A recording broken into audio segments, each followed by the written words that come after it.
आइए जानते हैं आज के प्रमुख अंतर्राष्ट्रीय खबरों को। पहले एक नजर हेडलाइंस पर। आतिशी बोली, हमने हरियाणा से पानी देने की अपील की, चंडीगढ़ में अधिकारी करेंगे बातचीत। स्वीज शांति सम्मेलन में शामिल होने वाला भारत एकमात्र दक्षिण एशियाई देश। नीट पेपर लीक में बड़ा खुलासा, आरोपियों ने उगले कई राज। प्री मॉनसून के बीच देश भर में मौसम की लुकाछिपी, कहीं आंधी तो कहीं बारिश।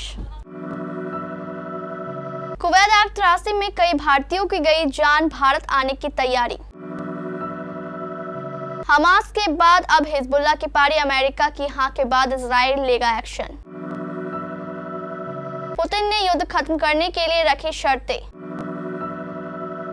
महंगा हुआ सोना, चांदी की घटी कीमत।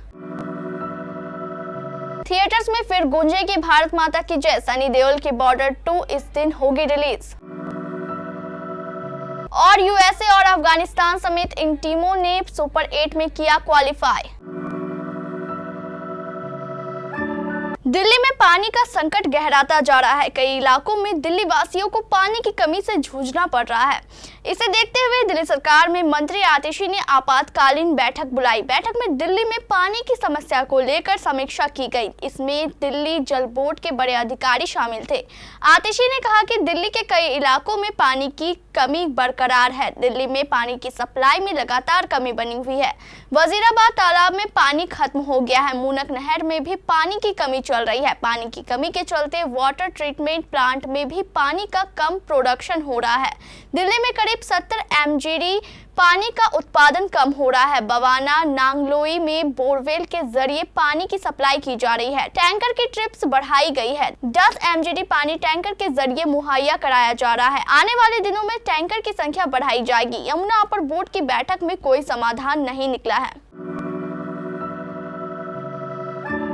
स्विट्जरलैंड के ल्यूसर्न शहर के निकट बुर्गेन स्टॉक रिजॉर्ट में इस वीकेंड यूक्रेन शांति शिखर सम्मेलन आयोजित हो रहा है। भारत भी इसमें हिस्सा ले रहा है। न्यूज एजेंसी के मुताबिक आयोजकों द्वारा जारी प्रतिभागी देशों की सूची के अनुसार भारत एकमात्र दक्षिण एशियाई देश है जो सम्मेलन में हिस्सा ले रहा है। शिखर सम्मेलन का उद्देश्य यूक्रेन में शांति की राह तैयार करना है।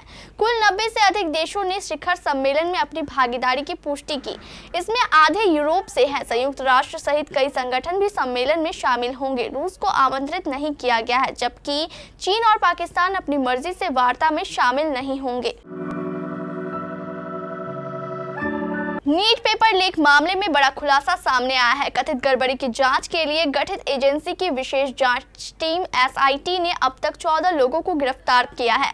गिरफ्तार हुए आरोपियों ने पुलिस के सामने नीट पेपर लीक के लिए पैसे के लेन देन और सेफ हाउस की बात कबूल की है। दूसरी ओर बिहार आर्थिक अपराध इकाई EOU के सामने भी सनसनीखेज इकबालिया बयानों से इस साल मेडिकल एंट्रेंस एग्जाम में बड़ी चूक का संकेत मिला है। संदिग्धों ने अपने इकबालिया बयानों में कहा कि उम्मीदवारों ने नीट पेपर लीक के बदले में 30 लाख रुपए से अधिक की भारी कीमत दी थी। शनिवार को EOU एजेंसी ने 9 उम्मीदवारों को नोटिस जारी कर उन्हें सॉल्वर गैंग के उनके जुड़ाव के बारे में पूछताछ के लिए सबूतों के साथ पटना कार्यालय में आने को कहा। सभी उम्मीदवार बिहार के अलग अलग जिलों में से हैं और उन्हें सोमवार और मंगलवार को आने को कहा गया है। नेशनल टेस्टिंग एजेंसी यानी NTA ने अभी तक ताज़ा घटनाक्रम पर कोई प्रतिक्रिया नहीं दी है। उत्तर भारत के अधिकांश हिस्सों में शनिवार को भीषण गर्मी का दौर जारी रहा और तापमान 40 डिग्री सेल्सियस से ऊपर दर्ज किया गया। दिल्ली के नरेला में अधिकतम तापमान 44 डिग्री और उत्तर प्रदेश के प्रयागराज में अधिकतम तापमान 46 डिग्री सेल्सियस रहा। भारत और मौसम विज्ञान विभाग IMD ने 15 जून को दिल्ली, उत्तर प्रदेश, उत्तराखंड, हरियाणा, झारखंड और पंजाब में लू से लेकर गंभीर लू की चेतावनी जारी की।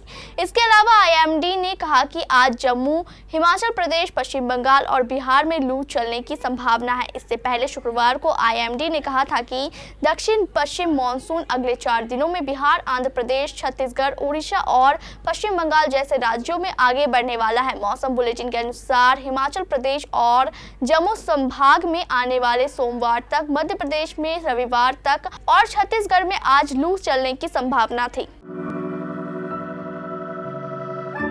कुवैत गुजरात की एक इमारत में लगी आग में 50 प्रवासी मजदूरों की मौत हो गई। 3 दिन पहले हुए हादसे में मरने वाले 45 भारतीय प्रवासी मजदूर थे। हादसे के बाद इन प्रवासी मजदूरों के शवों को वापस भारत लाने का काम जारी है। सरकार की तरफ से इसमें अपने स्तर पर मदद की जा रही है। कम्युनिटी नेटवर्क भारतीयों के लिए देश भर में और वास्तव में दुनिया भर में काम पाने के लिए एक महत्वपूर्ण सक्षम कारक है। हालांकि कुवैत की आग जिसने 45 भारतीयों की जान ले ली, यह याद दिलाती है कि ऐसे नेटवर्क का एक स्याह पक्ष भी हो सकता है। यह खबर है कि जिस इमारत में मौतें हुई उसमें आग लगने का खतरा था। इसकी वजह थी कि इमारत में श्रमिकों को तंग कमरों में बांटने के लिए कार्डबोर्ड और प्लास्टिक का इस्तेमाल किया जा रहा था। उनकी छत के दरवाजे बंद थे। यह हादसा काफी दर्दनाक था। इजराइल ने मंगलवार रात को लेबनान की सीमा से करीब 25 किलोमीटर अंदर घुसकर स्ट्राइक कर हिजबुल्लाह का खास कमांडर तालिब और अन्य 4 लड़ाके मार गिराए। इस हमले के कुछ घंटे बाद ही हिजबुल्लाह ने इजराइल के लेबनान बॉर्डर से लगे कस्बों पर रॉकेटों की बारिश कर दी। हिजबुल्लाह ने दावा किया है कि उसने इजराइल सेना के कई ठिकानों को निशाना बनाया है। अब इजराइल भी हिजबुल्लाह के खिलाफ बड़े ऑपरेशन को अंजाम देने की तैयारी कर रहा है। इजराइल को हमास के खिलाफ युद्ध में अमेरिका से भरपूर सहायता मिल रही है। अब हिजबुल्लाह के खिलाफ भी इजराइल अमेरिका से मदद लेने की तैयारी कर रहा है। अगले हफ्ते इजराइल का एक बड़ा दल अमेरिका जाएगा। इस दल में इजराइल के नेशनल सिक्योरिटी एडवाइजर और मिनिस्टर ऑफ स्ट्रेटेजी अफेयर्स शामिल हैं। यह दल इजराइल सेना की अगली कार्रवाइयों के लिए अमेरिकी अधिकारियों के साथ चर्चा कर सकता है। रूस के राष्ट्रपति व्लादिमीर पुतिन ने यूक्रेन से शांति वार्ता शुरू करने के लिए 2 शर्तें रखी है। पहली, यूक्रेन को दोनेत्स्क, लुहांस्क, खेरसोन और जापोरिजिया से अपने सैनिक हटाने होंगे। दूसरी, यूक्रेन नेटो में शामिल नहीं होगा। यूक्रेन से संभावित युद्ध विराम के लिए पुतिन की आई शर्तें ऐसे वक्त पर सामने आई जब शनिवार को 90 मुल्कों के प्रतिनिधि स्विट्जरलैंड में मुलाकात करने वाले हैं। इस सम्मेलन में यूक्रेन के लिए शांति की राह पर चर्चा होनी है। इसमें रूस को आमंत्रित नहीं किया गया है। हालांकि यूक्रेन के राष्ट्रपति वोलोदिमीर जेलेंस्की इसमें शिरकत करने वाले हैं। भारतीय सराफा बाजार में इस हफ्ते सोने के दामों में तेजी देखने को मिली है। वहीं चांदी की कीमतों में गिरावट आई है। इस कारोबारी हफ्ते में सोने के भाव में 690 रुपए प्रति 10 ग्राम की तेजी दर्ज की गई है, जबकि चांदी के भाव में 1096 रुपए किलोग्राम की गिरावट आई है। Indian Boolean and jewellers association यानी IBJA की वेबसाइट के मुताबिक इस बिजनेस वीक के शुरुआत में सोमवार 10 जून को 24 कैरेट सोने की रेट 71,176 रुपए थी, जो शुक्रवार 14 जून को बढ़कर 71,886 रुपए हुई। वहीं 999 शुद्धता वाली चांदी की कीमत 88,928 से बढ़कर 87,833 रुपए प्रति किलोग्राम पर पहुंच गई। उल्लेखनीय है कि IBJA की ओर से जारी कीमतों से अलग अलग शुद्धता के सोने के स्टैंडर्ड भाव की जानकारी मिलती है। ये सभी दाम टैक्स और मेकिंग चार्ज के पहले लगते हैं। बॉलीवुड अभिनेता सनी देओल की दमदार एक्टिंग के फैंस दीवाने हैं। एक्टर ने साल 2023 में गदर 2 से बॉक्स ऑफिस पर तूफान लाया था। अब जल्द ही वो बॉर्डर 2 से बड़े पर्दे पर धमाल मचाने वाले हैं। इस मूवी में सनी पाजी एक सैनिक के रोल में नजर आएंगे। हाल ही में एक्टर ने हिट फिल्म के सीक्वल को कंफर्म किया और अब मेकर्स ने इसकी रिलीज डेट भी अनाउंस कर दी। जी हां, आपने सही सुना, बॉर्डर 2 23 जनवरी 2026 को सिनेमा घरों में रिलीज होगी। फिल्म निर्माता JP दत्ता ने इस बात को कंफर्म किया है। 13 जून 2024 को जब बॉर्डर के 27 साल पूरे हुए तो फिल्म निर्माताओं ने सीक्वल की अनाउंसमेंट की। बाद में रिलीज डेट बताते हुए उन्होंने कहा कि बॉर्डर 2 23 जनवरी 2026 को रिलीज होगी।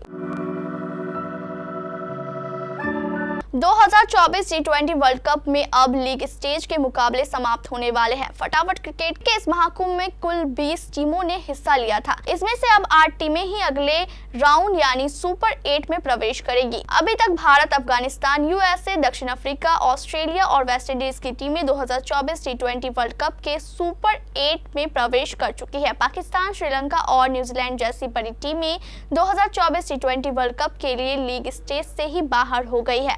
अभी तक कुल 10 टीमें बाहर हुई है, वहीं 2 टीमें बाहर होने की कगार पर है।